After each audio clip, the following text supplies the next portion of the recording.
benn gan encore en ligne Mamadou du F24. Mamadou Mbodj moom moo bokk ci F24 mooy banqaas yooyu doon def lépp pour ñu amal élection yi. plateforme citoyenne force vive. waaw.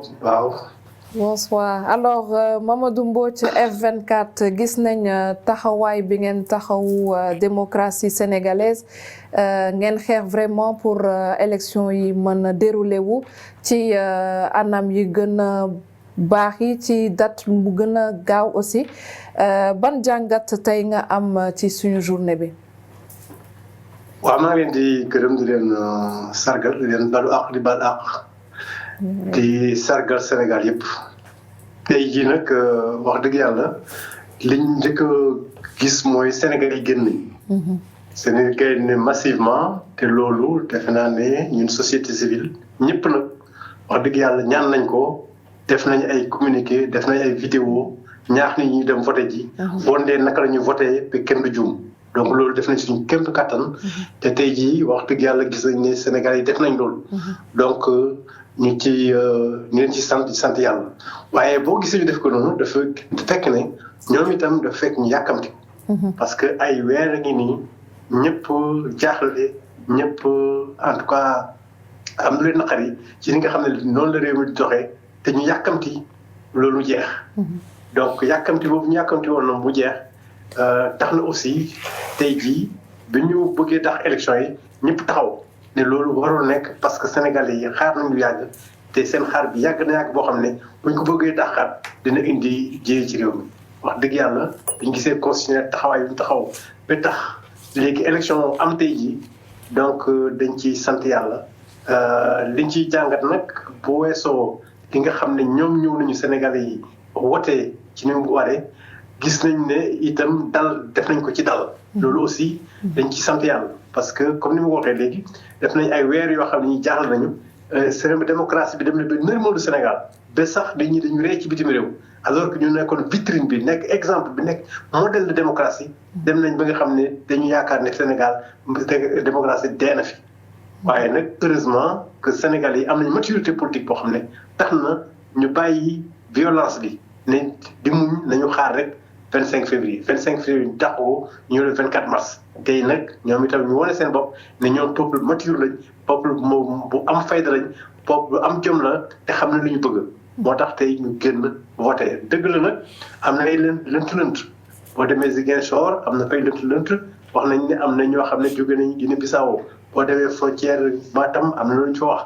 mais fii boo gisee Dakar rek boo gisee Kër Massar am na ñoo xam ne li ko waral mooy découpage bi. ñu def Kër Massar département jëlee leen Pikine yóbbu leen foofu am na ñoo xam ne woote wuñ ndax loolu. gis nañ boo demee Nord Foire bi am na école am na centre yoo xam ne IEF lañ nekkoon ñu jëlee ko fa yóbbu ko lycée de Dakar ñooñu bañ demee foofu gisuñu fa dara xamuñ sax fa lañu pour yóbbu seen bureau de vote. donc loolu yëpp am na ci waaye liñ ci jàpp daal mooy. loolu yaakaar naa ne en tout cas ba fi ñu toll nii du am njeexital bu mag ci biir vote donc vote bi nañ mën a yaakaar ne ba tey jii daal fi ñu waxee nii am na crédibilité am na transparence boo xam ne xaw na mot ba mën nañ jàpp ne élection bi jaar na yoon. ñu gis ni plateforme yi ci àndandoo sopplu vraiment pour amal élection yi dans la plus grande transparence bëri nañu muy mel ni yéen muy mel ni aussi observateurs internationaux yi ku ci mel ni aussi comité des droits de l'homme du Sénégal vraiment je peux dire on a mis le plein pour veiller à ce que le scrutin se déroule dans la plus grande transparence et surtout de manière très normale. Au-delà de ça aussi, est-ce que mën ngeen juger tey jii que Cour constitutionnelle am na vraiment rôle aussi bu mu ci jouer en plus du peuple sénégalais, mais aussi le chef de l'État, le président sortant Macky Sall, qui aussi au final on a vu qu'il a un peu lâché prise peut-être. waaw wax naa avec la libération vraiment bëri na ay organisation tey boo demoon Radisson pratiquement société civile waa Koski ñu ngi fa teg benn kii bu mag a mag ñun ak waa Sursaut ñu nga fa woon gis nañ également waa CEDEAO waa Union européenne ñëpp ñu ngi taxaw donc loolu vraiment dañ koy rafetlu wane aussi détermination bi observateur yi am pour Sénégal dellu ca na mu meloon loolu benn la beneen bi mooy effectivement bi ñu demee ba démocratie bi nërmalu parce que bu ñu demee ci réew ba président tax élection ci teg ko dara ba pare assemblée nationale jël yokk mandaam te teg ko ci dara conseil constitutionnel mi nga xam ne amuñu woon ci moom yaakaar bu bëri jóg taxaw fippu wane ne loolu dëgglu yoon loolu wax dëgg yàlla sargal na démocratie Sénégal parce que wax dëgg yàlla li ñu gis ci conseil constitutionnel ba mu amee ba léegi daanaka loolu dafa nekk ci waawu président bi boo defee loolu nag ren ji ba sargal ba taxawal démocratie Sénégal dañ leen ciy sargal di xaar nag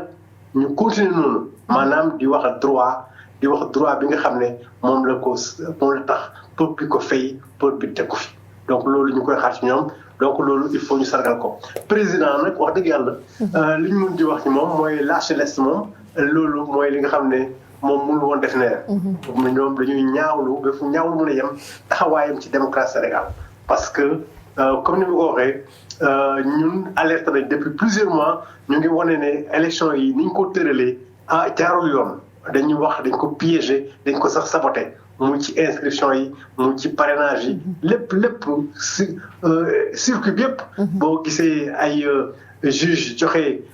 ay ndogal ne nañu jox kii fiche de parrainage am ñu bañ loolu yëpp lu ñaaw la lu yàq démocratie Sénégal la te moom président moom moo ci porté responsabilité léegi nag bu ñu demee ba nga xam ne conseil constitutionnel taxaw ne ko lii du fi continuer loolu moo tax mu taxaw donc mënuñ ko ci jaajëfal moom li ñu mën a wax mooy def na lépp pour bañ a élection bañ fi am def na lépp ba pour démocratie Sénégal dërmelu pour doore ko waaw Mouhamadou Mbodj am na ci yu ñu jaar yu bari laata tey askan wi di dem ci mbañ gàcce yi ndax yaakaar nga ne li ñu jot a def ni ndax yaa ngi ñëwaat ci doxalin bi ci wàllum démocratie xëj na dañu koo yëkkati wala dañu ko gën a dañ koo suuxal ça dépend ci yow sa gis-gis bi nga ci am ndax jàppoo ne lii xew li ñu dund boobu ba léegi mën nañu topp ba suñu giiru dund ci beneen wet itam kii nekk war a jiite réewu Sénégal ki askan wi tànn yan ñooy liggéey yi koy xaar ci sa xalaat yow ci sa jàngat. waaw ci sama jàngat njàmbaaru Sénégal yi tax na xëy na li fi xew war suuf mën a am parce que wax dëgg yàlla dafay doon troisième mandat kenn dootu fi wax te gëm naa ne ay dàq élection présidentielle aussi dootu fi am parce que bu ñu jógee ci lii dafa am ay réformes yoo xam ne ñu ngi ci taxaw boo sànq maa ngi naan ñu ngi toog ak waa sursaut ak waa Demain Sénégal ak waa aar sunu élection ñëpp ay weer a ngi nii surtout waa sursaut ñu ngi liggéey ci li ñuy wax réforme institutionnelle parce que ba dañuy fàttali ne 2009 dafa am li ñuy wax assise 2012 mu am CNRI mu am ay conclusions yu am maanaa yoo xam ne dañ ko tëral waxtaan ci ak réew mi yëpp laaj ku nekk sa xalaat ñu tëgg ko muy tëgg bu rafet léegi ñooñu waa sursaut yi jël loolu ne nañ ci waxtaanaat donc ay weer ngi ji ñu waxtaan ñun ñëpp bokk nañ ci am na ñu bari ñoo xam ne dañuy dem fekkee waxtaan yi donc mooy ay waxtaan yoo xam ne xóot ba tey jii teg nañu li ñuy wax pacte de démocratie bu baax donc pacte boobu bu ñu ko tegee am na ay prise ay candidat yu ko signé ba pare ñooñu bu fekkee ne def nañ ko defee nañ niñ ko waxee maanaam lii góomi Sénégal mooy présidentialisme monarchisme mooy hyper présidentiel mooy président boo xam ne day buur di bumi bu ko neexee mu tëj kii bu ko neexee mu tijji kii bu ko neexee mu nommé kii bu ko neexee mu nommé kële te du ko teg ci dara donc loolu moom mooy góomi démocratie Sénégal te loolu il faut ñu jóge fi ñu am équilibre pouvoir équilibre bi mooy lii conseil def maanaam président bi ne day tax élection conseil ne ko lii du fi amee donc loolu mooy pouvoir buy arrêté pouvoir te loolu amu fi woon daanaka c'est la première fois daanaka ñu gis ko ba juge yi nga xam ne sax waxoon nañ pouvoir bi li nga def du yoon pouvoir bi da ko fële teg ko fële donc loolu muy lu ñaaw te réforme yi loolu lu ci jiitu la parce que en vérité boo gisee réew li koy fondement yi mooy loi ak constitution loolu boo ko salfaañee dara desatu fa bu loolu weesoo nag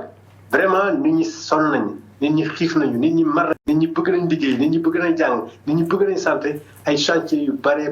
la yoo xam ne président bi ñëw wax dëgg yàlla man de ñëw ma ko xam naa ne am na lu bare loo xam ne il faut mu takkatuweem gëm def li ko yàlla santaane il faut moom gëm yàlla koo xam ne du alal moo ko fi teg du parparloo moo ko fi teg koo xam ne dafa am yërmande ci réew mi joxe modèle li nga xam ne moom mooy wane ne moom mii kat lii mu soobu bëgg na ñëpp mel ni moom jubal def ko fekkee defal noonu Sénégal yi def nañ ko topp ñu jubal jaaral lépp yoon dafay économie sur beaucoup de plans bu boobaa Sénégal defe naa ne na mën a soqaliku def li mel ni nga xam ne moom la am ci yéene mooy Sénégal prospère mooy Sénégal boo xam ne nit ñi juboo nañ jàmm am na fi ba pare mu am prospérité boo xam ne ñëpp ko séddu. voilà donc man monsieur Mbodj damay dellu si waat tuuti rek ci votu tey bi parce que sa ndoxteelu kàddu yaa ngi wax ni rek jéego yi nga xamante ni moom ngeen tëral peut-être bokk na ci li nga xam ni moo gën a ñaax askan wi gën leen yee waaye itam gën leen a informer ci lépp li nga xamante ni moom moo jëm ci boobee vote moo tax itam ñu ñëw wuyu si wante ñu gis ni candidat yi mënuñoo wax lu mel noonu si ñoom ñi nga xamante ni ñoom ñoo leen di teewal rawatina ndax ci bureau de vote yi saay boo demee da ngay gis yu si bëri ay juróomi nit ñoo fay nekk juróomi mandataire ñeneen ni amuñu fa mandataire amuñu ñu leen teewal est-ce que ñoom aussi sensibilisation boobu yegg na ci ñoom wala sinon lan moo nekk li nga xamante ni peut-être moom moo waral ñu am représentativité bu néewee noonu. loolu moom lu xaw a doy waar la parce que présidentielle bi en vérité pour nga mun ci dem da ngay am machine. da ngay am kii boo xam ne appareil boo xam ne dina mën a taxawal fu ne te loolu gis nañ ne wax dëgg yàlla sooxe na ci ñu bare te ñun ñi nga xam ne ñun ñoo jiite F24 ñu ngi ci doon liggéey boobu léegi wax nañ leen nañu fexe ba nga xam ne seen représentants yi ñu indi ko ñu teel ko indi malheureusement xam naa nag li nga xam ne dàqañ présidentielle bi am na lu bari loo xam ne yàq na ko ci. parce que nit ñi dem nañu bay commencé ñu dàq ko ñu taxaw lépp jaaxle donc loolu am na ci solo waaye li nga wax dëgg la am na bureau yu bari yoo xam ne wax dëgg yàlla candidat yi motuñu ñi leen représenté motuñu 10 te loolu alors qu'il y a au moins 17 ñoo xam ne war nañu am représentant boo amul 8 amul 9 parfois 5 parfois 4 loolu defe naa ne loolu sooxe la ci booru candidat yi te bari biñ bari itam tax na parce que 16 640 bureaux de vote donc loolu muy lu jafe defar am na yoo xam ne dëgg la dañ ne woon dañuy reculer délai bi pour ñu déposer seen liste ba ñu demee yenn préfet yi dañoo bañ donc loolu aussi am na ci effet ci li nga xam ne amuñu ñu leen fa toogal ñu bëri waaye loolu moom dëgg la sooxe na seen boor seen représentants yi doyul ni moo doon demee ci biir bureau de vote yi. Mamadou Mbodj, avant de couper avec vous, un petit résumé en français pour ceux qui nous regardent au niveau de la diaspora ou du continent africain. Et il faut se réjouir de ce qui s'est passé ce jour, parce que depuis plusieurs semaines, les organisations de la société civile ont demandé aux citoyens de sortir voter massivement, de sortir voter dans la paix et dans la sérénité. Et on peut observer, pour s'en réjouir, que les Sénégalais sont sortis massivement, que ça s'est déroulé assez correctement sur l'ensemble du territoire national. Et il faut noter également que s'il en est ainsi, c'est parce que justement, les Sénégalais avaient hâte et s'impatientaient d'aller voter. Parce qu'ils attendent depuis 5 ans et le vote qui aurait dû se dérouler le 25 février a été reporté à cette date du 24 mars. Donc l'impatience des Sénégalais à aller voter, évidemment, c'est traduit aujourd'hui par cette sortie massive. Elle est massive d'autant plus que pendant plusieurs mois, ils ont attendu. Pendant plusieurs mois, ils ont souffert. Ils ont souffert de la violence, ils ont souffert de la répression, ils ont souffert de mal-vivre, de prix surélevés. Et donc, ils patientaient en se disant que le 25 février, la page serait tournée. Et cela n'a pas été le cas. Ils espéraient que ce jour-là, le 24, la page devait tourner. Et c'est pourquoi on a évidemment cette présence massive. Maintenant, il faut constater simplement qu'il y a quelques sanctions qui ne devraient pas avoir un impact négatif sur le verdict. Je crois, et jusqu'au moment où l'on parle, l'essentiel s'est passé normalement et qu'on devrait avoir un verdict acceptable pour tout le monde au terme de ce scrutin. Monsieur Mbodj, nous le savons, le Sénégal, vous le dites, a toujours joué ce rôle de vitrine démocratique. Aujourd'hui, avec tous les problèmes qu'on a en Afrique de l'Ouest, tous ces problèmes d'instabilité qu'on a en Afrique, au-delà de l'Afrique de l'Ouest, quel doit être le rôle du Sénégal pour consolider justement cette démocratie sur le continent? Et par ricochet, quels sont les chantiers qui attendent aujourd'hui le prochain président du Sénégal, le 5e, Inch'Allah? Mais il faut le dire, le Sénégal a longtemps été considéré comme une vitrine de la démocratie au Sénégal, en Afrique, et particulièrement en Afrique de l'Ouest. Il faut dire également que depuis quelques années, on a assisté à une sorte de baisse de régime du processus démocratique. Et il faut dire que nous, on a dénoncé, condamné ce que nous avons appelé l'acte par lequel, ou les actes par lesquels la gouvernance de Macky Sall a balafré, défiguré, dénaturé cette démocratie et porté un préjudice grave à notre démocratie. Et à un moment donné, bon, tout ce qui allait en Afrique nous revenait pour le dire, aujourd'hui nous sommes la risée du monde entier. Et aujourd'hui, tous les Africains s'interrogent, mais qu'est-ce qui arrive au Sénégal? Heureusement qu'il y a au Sénégal des ressources, des leviers, peut-être que le bon Dieu nous a donné et qui nous ont permis justement à partir du 3 mars, je crois, de relever la tête. Relever la tête parce que au moment où on pensait que la démocratie était totalement à terre et que le président pouvait s'autoriser de reporter les élections et l'Assemblée nationale s'autoriser de proroger le mandat du président alors que justement que ce mandat était marqué du sceau de l'intangibilité, le Conseil constitutionnel qui était ordinairement tout à fait aux ordres du président, le Conseil constitutionnel a su dire halte. Et c'est ça qu'on attend de pouvoir judiciaire. Parce qu'il y a trois pouvoirs et chaque pouvoir doit arrêter notre pouvoir. Heureusement que le Conseil constitutionnel au dernier mois s'est repris et a su sauver évidemment ce qui pouvait l'être. Et depuis que le Conseil constitutionnel a remis de l'ordre, le processus électoral a été repris, les Sénégalais ont repris espoir. Ils ont repris espoir et cela se traduit aujourd'hui par le fait qu'ils sont allés aux urnes. Et évidemment, on peut considérer que le prochain président a une tâche très, très ardue. Il a un chantier énorme où tout est prioritaire. Parce que, il faut le dire, depuis plusieurs mois, les intellectuels réfléchissent, notamment au niveau de sursaut, au niveau de DB Sénégal et au niveau de F24, à son élection, les gens réfléchissent sur ce que devrait être les réformes institutionnelles pour mettre un terme à l'hyperprésidentialisme. Et cette réflexion s'est adossée sur les conclusions des États généraux, sur les conclusions de la CNRI de 2012. Et ces réflexions ont permis justement d'indiquer le chemin à suivre pour qu'il y ait un rééquilibrage des pouvoirs. Et si le président arrive, il faut convenir qu'il devrait s'atteler d'abord à rééquilibrer les pouvoirs et donc à refonder les institutions. Maintenant, en dehors de cette priorité, évidemment, comme j'ai dit, tout est prioritaire. Les Sénégalais ont faim, les Sénégalais sont fatigués, les Sénégalais ont besoin d'emploi, les Sénégalais ont soif d'une école stable, d'une santé à la hauteur de ce temps.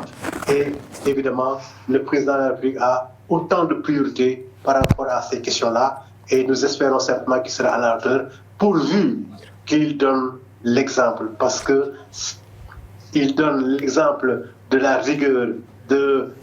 l'éthique et justement de la bonne gouvernance. Les Sénégalais vont suivre et s'ils suivent, je crois qu'on s'en sortira très rapidement, Inch'Allah. Merci beaucoup, Mamadou Mbodj. Je rappelle, vous êtes de la plateforme citoyenne F24. Merci à vous. Merci.